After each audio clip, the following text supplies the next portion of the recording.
Madame Rupert, voilà, pédophile, une jeune fille qui a appris aussi que ses deux jeunes sœurs en avaient fait des frais. C'est l'histoire de quelqu'un qui a subi aussi des choix amoureux particuliers parfois de sa mère, une maman qui a longtemps défendu votre beau-père, qui a refusé pendant un temps de voir la réalité. Donc vous avez voulu, vous avez souhaité témoigner de ce parcours très difficile que vous avez vécu, de vos passages à vide, de certaines périodes de sévère dépression, de déception sentimentale. Je voulais savoir, aujourd'hui vous avez 43 ans, je le dis parce que vous le précisez vous-même dans l'ouvrage. Vous avez publié ce témoignage en 2015. Pourquoi avoir eu besoin justement d'écrire tout ça? En fait, depuis que je suis petite, j'écris dans les journaux intimes, justement, pour me libérer. Et à l'ère de l'informatique, j'avais environ 30 ans, j'ai commencé à écrire. Et finalement, c'est venu tout seul. Et j'ai réalisé que j'aimais faire ça. Et j'aimais retranscrire. Et puis bon, j'ai mis 12 ans à écrire, donc c'est mon premier livre. J'ai mis 12 ans à le finaliser.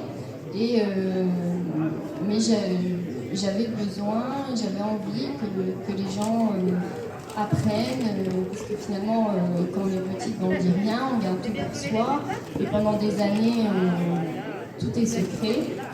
Et justement, là, j'avais vraiment envie que tout le monde sache la vérité, ce qui s'était vraiment passé, même si, bien entendu, les noms, prénoms et certaines villes ont été changées.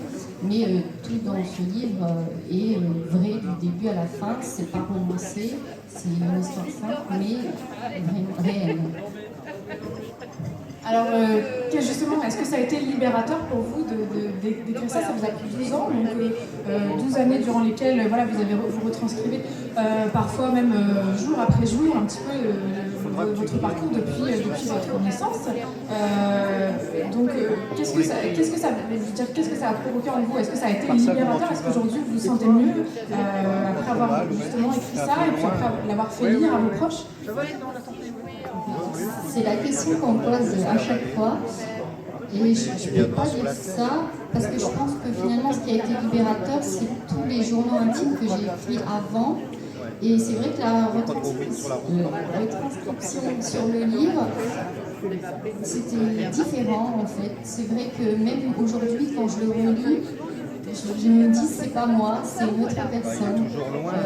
Et c'est vrai que ça me paraît loin, même si tous les jours évidemment c'est prêt et c'est présent.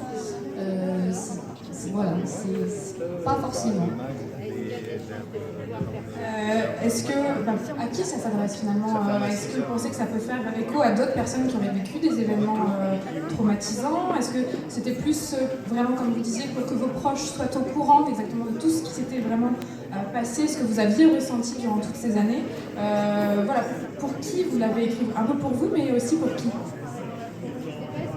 En fait, je l'ai écrit pour un peu tout le monde, les gens qui ont subi les mêmes choses que moi, mais aussi les gens justement qui ont eu une vie normale, on va dire, pour justement qu'ils sachent qu'il y a d'autres vies, des vies différentes. Pour ma famille, même si malheureusement mes parents n'ont pas pu lire le livre, et mes sœurs savaient déjà la majorité de ce qui est dans le livre, même si par exemple ma petite sœur s'est quand même excusée. S'est excusée. Elle a dit je m'excuse tout simplement après avoir lu le livre. Alors aujourd'hui, donc vous pensez que peut-être est-ce que ça pourrait aider d'autres personnes justement qui sont en proie à des démons du passé aussi? Je l'espère, même si c'est pas forcément simple et chaque personne a sa vie avec différentes expériences. J'espère que ça pourra aider d'autres personnes ou même les personnes qui ne connaissent pas du tout ce monde puissent voir qu'il y a quand même, qu'ils ont de la chance d'avoir leur vie.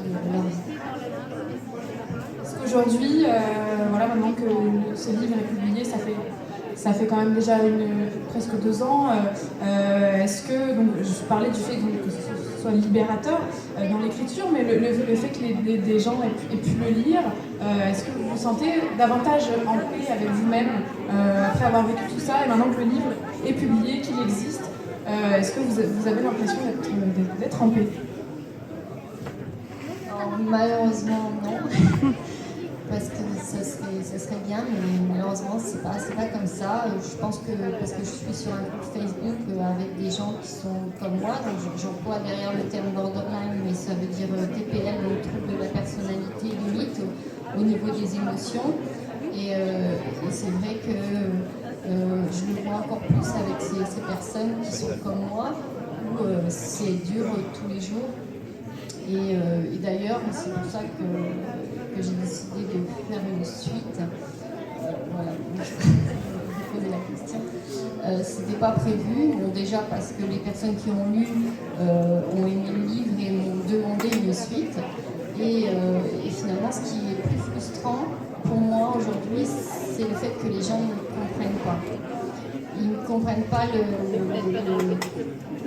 comment on peut être psychologiquement et comment on peut vivre, on doit vivre avec un état psychologique différent d'une personne qui n'a pas subi de traumatisme.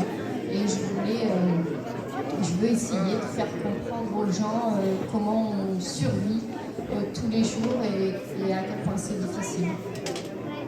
Quand vous dites ça, vous voulez dire que des personnes qui ont lu votre ouvrage ne comprennent toujours pas nécessairement pourquoi ça vous a mis dans un tel état émotionnel et comment on peut subir de tels troubles. Vous avez l'impression de ne pas être nécessairement comprise? Les gens disent je comprends. Bon, la plupart, bien sûr, je ne comprends pas, mais la plupart comprennent. Mais si par exemple à un moment donné je vais être avec eux et je vais être mal, pour X ou Y raison parce que je ne suis pas bien, ils ne vont pas forcément le prendre en compte. Ils ne vont pas se dire ah oui, c'est vrai, elle a écrit un livre, c'est parce qu'elle n'est pas bien, parce qu'elle a subi ça, etc. Donc en fait, il faut toujours paraître bien, toujours paraître en pleine forme. C'est vrai qu'il faut toujours se cacher, malgré tout. Oui. Donc vous dites vouloir écrire une suite.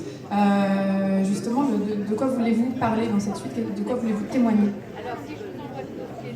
Alors en fait, je développe plus la maladie, donc le trouble de personnalité limite, donc le trouble des émotions, et les symptômes, comment on vit avec tous les jours, selon les différentes actions qui arrivent dans notre vie, et surtout pour répondre à les gens sur la question est-ce que ça se guérit, etc.